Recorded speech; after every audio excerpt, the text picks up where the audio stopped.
Les regards des Gabonais sont tournés vers les commissaires du dialogue national inclusif en cours au Gabon. Ils ont la lourde mission d'évaluer et enrichir les propositions des Gabonais pour l'instauration d'un véritable état de droit. L'une des réflexions sur la table de la commission politique porte sur les limites du président de la République, chef de l'État. Comment réduire son influence sur les autres pouvoirs que sont le législatif et le judiciaire? La Constitution confère au chef de l'État les responsabilités de chef suprême de forces de défense et de sécurité. Par ailleurs, il jouit du statut de président du Conseil supérieur de la magistrature.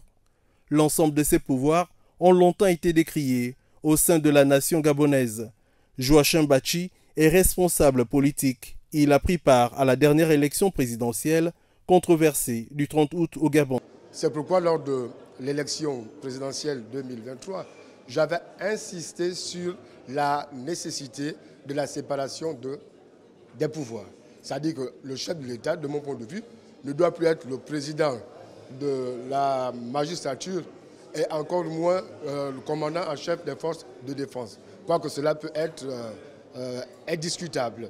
Sinon, en vérité, il faut nécessairement une séparation de pouvoirs. Certains commissaires souhaitent que l'hyper-influence du président de la République gabonaise soit complètement éradiquée. D'autres estiment que l'expression souveraine du peuple soit renforcée au sein du Parlement pour un meilleur contrôle de l'action du pouvoir exécutif incarné par le président de la République.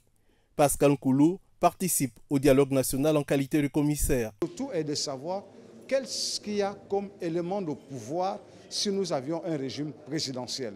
C'est quoi les éléments de pouvoir?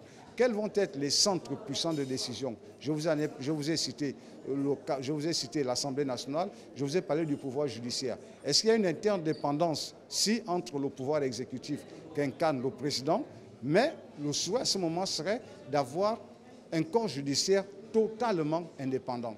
C'est-à-dire que ce qui serait bien, c'est que si ceux qui réfléchissent dans cette commission faisaient le choix d'un régime présidentiel, c'est déjà de faire en sorte que le président ne puisse plus être président du Conseil supérieur de la magistrature. Ça équilibrerait un tout petit peu la situation à partir du moment donné où tous les citoyens sauront que la loi s'appliquerait de manière indépendante et que tout le monde est soumis aux mêmes restrictions. Ça, ce serait une bonne chose.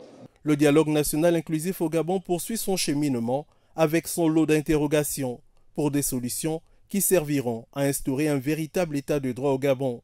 Les travaux qui ont débuté le 8 avril sont prévus prendre fin le 30 avril 2024.